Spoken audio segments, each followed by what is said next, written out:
हरे कृष्णा कृष्णा कृष्णा हरे राम राम राम हरे हरे।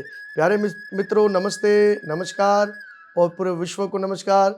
और मैं पंडित मुकेश कुमार मुक्ताकेश महाराज ज्ञान वर्षा यू चैनल पर आपके सामने पहली दफ़ा और करवा चौथ का व्रत लेकर आ रहा हूँ। करवा चौथ की कथा और हमारी बहन बेटियाँ और हमारी बहनें जो ये व्रत रखती है अपने पति की लंबी आयु के लिए, साल में एक दफ़ा होता है और वो 12 घंटे से ज़्यादा अधिक जो है वो भूखी प्यासी रहकर ये व्रत करती है और जिससे वो अपने पति की लंबी आयु के लिए, उसकी खुशहाली के लिए, बीमारी को खात्मा करने के लिए, घर में सुख शांति के लिए इस व्रत को वो बनाती। कार्तिक मास का ये व्रत है और पूर्व दिवाली से पहले ये व्रत आता है करवा चौथ का। तो इसी प्रकार से ये कथा भी हम आपके सामने लेकर आ रहे हैं। अब आप लोग को परेशान होने की ज़रूरत नहीं है। हमारी बहनों को अक्सर कहती कि महाराज करवा चौथ की कथा हम हमारे संग करने आ जाइए। और अब जो है वो ज्ञान वर्षा आपके घर यूट्यूब चैनल से आ रहा है, तो आप इस कथा को सुनेंगे और अपना व्रत भी खोल सकते हैं। हमारा ये चैनल लगाइए ज्ञान वर्षा के नाम से और ये कथा करवा चौथ की आपके सामने आ जाएगी। तो बड़ी सुंदर कथा है, तो इसको सुनिएगा, इसको शेयर भी कीजिएगा ताकि दूसरों को भी फायदा हो सके। आइए हम थोड़ा 2 मिनट मंगलाचरण करेंगे, इसके बाद करवा चौथ की कथा के अंदर प्रवेश करें। करवा चौथ, चौथ का मतलब होता है चौथा दिन। करवा कहते हैं, एक माता का नाम है करवा चौथ के नाम से। तो इसी प्रकार से बड़ी सुंदर कथा है, क्योंकि हम आपको कथा में बताएंगे, अभी बता देंगे तो सारा का सारा मज़ा समाप्त हो जाएगा। तो आइए प्रवेश करते हैं। ओम नमो भगवते वासुदेवाय कृष्णाय वासुदेवाय देवकी नंदनाय च नंद गोप कुमाराय श्री गोविंदाय नमो नमः। हे कृष्णा करुणा सिंधु दीनबंधु जगत पते गोपीश गोपीकांता श्री राधा कांता नमोस्तुते। हरे कृष्णा कृष्णा कृष्णा हरे हरे, हरे राम राम राम हरे हरे। राम बाण नवल बाण लगे बाण टले काल। जय श्री कृष्णा, जय गुरु नवल। और बड़ी सुंदर कथा है करवा चौथ की पूजा और विधि। और पूजा विधि भी हमें आनी चाहिए। हमारी अक्सर बहनें परेशान होती है, भाई कैसे पूजा रखनी चाहिए, कैसे विधि होती है। और जो भी अनुष्ठान बगैर विधि बगैर पूजा का हो वो सफल नहीं होता। तो कोशिश कीजिए कि जैसे मैं आपको बताऊंगा आपने वैसे ही करना है, तो ज़रूर आपको सफलता हमारी बेटियों को, बहनों को ज़रूर प्राप्त होगी।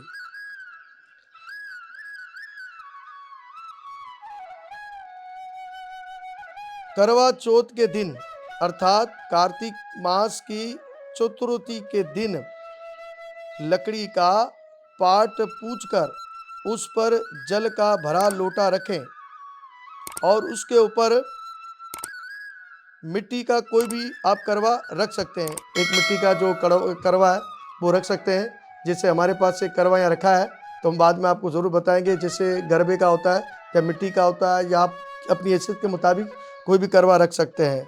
और करवे में गेहूँ व उसको ढक्कन से ढक देवे और नीचे नगद रुपए रखें और कोई भी पैसे वगैरह रख दीजिए, दक्षिणा रख दीजिए।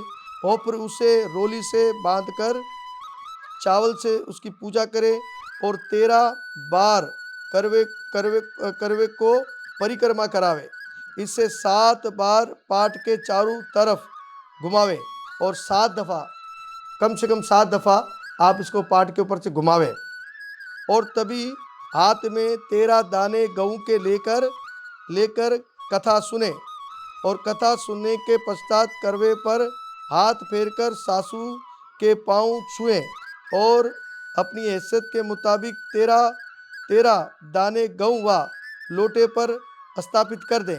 और जब आप कथा सुन रहे हैं तो 13 दाने गेहूं के आपके पास है, तो वो आपने रखने। इसके बाद जब कथा समाप्त होती है तो उस दानों को करवे के पास रखे। एक पाट बाजोट आपने बिछाना है, उस पर जो है वो माँ लक्ष्मी गणेश की स्थापना करनी है, उनका पूजन करना है। और बाद में करवा चौथ माता का संकल्प करना है आपने, और उसमें जो है करवा चौथ माता का ध्यान लगाना है। और रात होने पर चांद को देखकर चंद्रमा को जल दे और इस तरह करके प्रसाद रखकर व्रत रखने वाली स्त्री व्रत खोले। और करवा चौथ करने वाली स्त्री को चाहिए कि बहन बेटियों के यहाँ भी अपनी अपनी सामग्री आप बेच सकते हैं।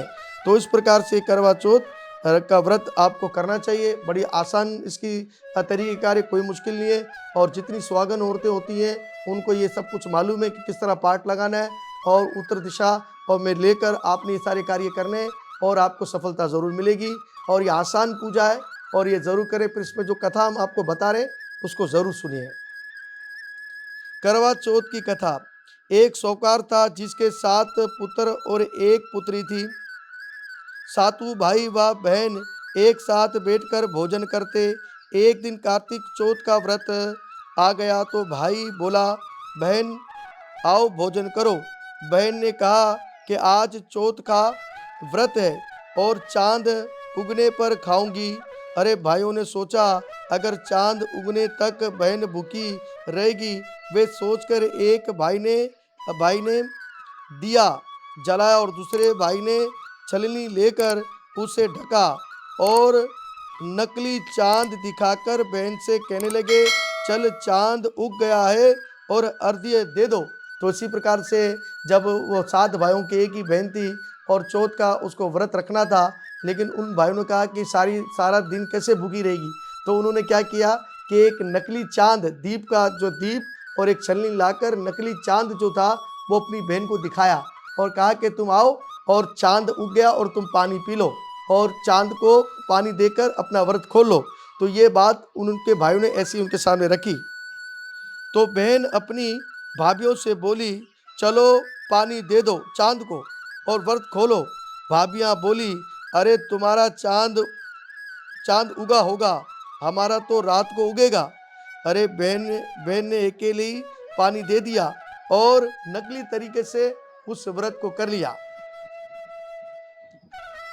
और खाना खाने लगी।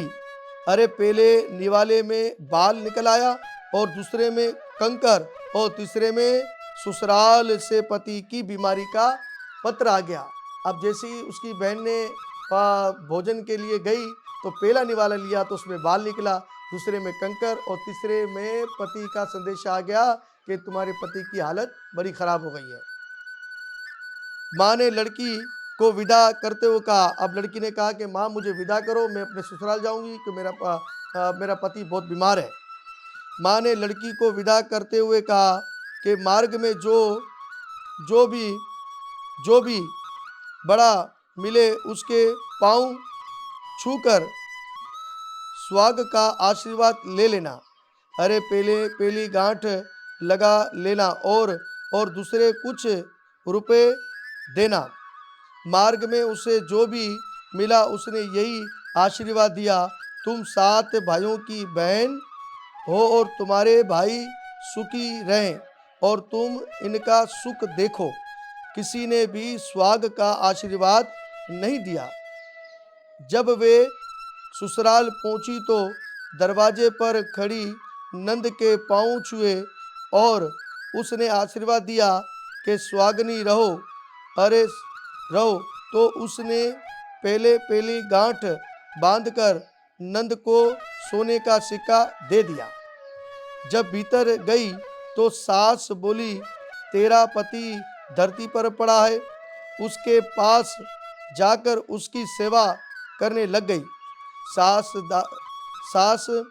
दासी के हाथ बची कुची रोटी भेज देती। इस तरह बीतते मार्गशीर की चौथ आ गई तो चौथ माता बोली, करवा ले भाइयों की प्यारी करवा ले।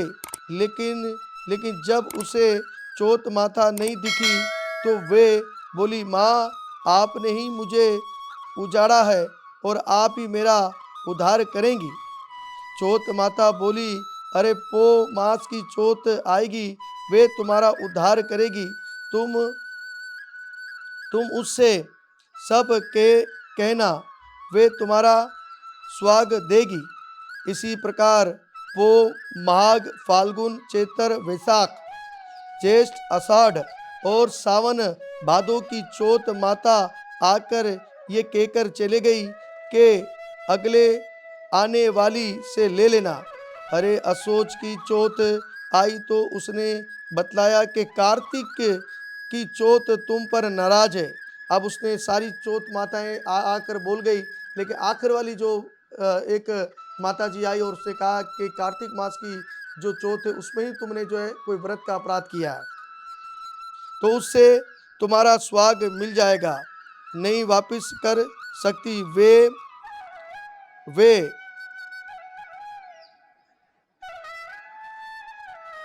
जब कार्तिक की चौथ माता आई तो वे क्रोध में बोली, भाइयों की प्यारी करवा ले, अरे दिन में चांद उगने उगने वाली करवा ले, व्रत भंग करने वाली करवा ले, भूखी करवा ले। ये सुनकर चौथ माता को देखकर उसके पैर पकड़कर गिड़गिड़ाने लगी।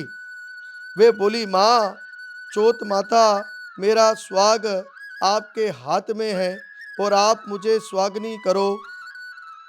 तब माता बोली, अरे पापनी, तुम्हारी तुम्हारी मेरे मेरे पाँव पकड़कर क्यों बैठ गई हो। तब बहन बोली, मैं माँ मुझसे भूल हो गई हो, तब मुझे क्षमा कर देना, तब कोई अब कोई भूल ना होगी। तब माता ने खुश होकर आँखों से काजल और नाखूनों से मेहंदी एवं टीके से रोली लेकर छोटी उंगली से उसके आदमी पर छिटा दी और उसका वर जो था उठकर बैठ गया और बोला कि आज मैं बहुत सो गया। वे बोली, क्या सोया, पूरे 12 महीने तुम सो गए। इस प्रकार चौथ माता ने स्वाग लौटा दिया।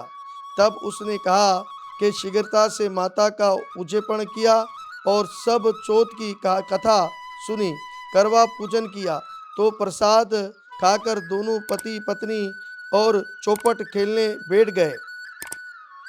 नीचे से दासी आई, उसने सासू जी को जाकर बतला दिया। तब से संपूर्ण गांव में ये प्रसिद्ध होती गई कि सब स्त्रियां चौथ का व्रत करे तो उसका स्वाग अटल रहेगा। और जिस तरह साहूकार की पुत्री को स्वाग दिया, उसी तरह है माँ, जितने भी आपके व्रत रखे करवा चौथ के, उनके स्वाग को सुखी रखना और घर की मनोकामना और घर में सुख शांति का निवास करना। तो इसी प्रकार से चौथ की कथा यहाँ पर समाप्त हुई। अगर कोई भी मनुष्य, कोई भी हमारी बहन और ये इस कथा को सुनते हैं, उनको बड़ा लाभ मिलता है।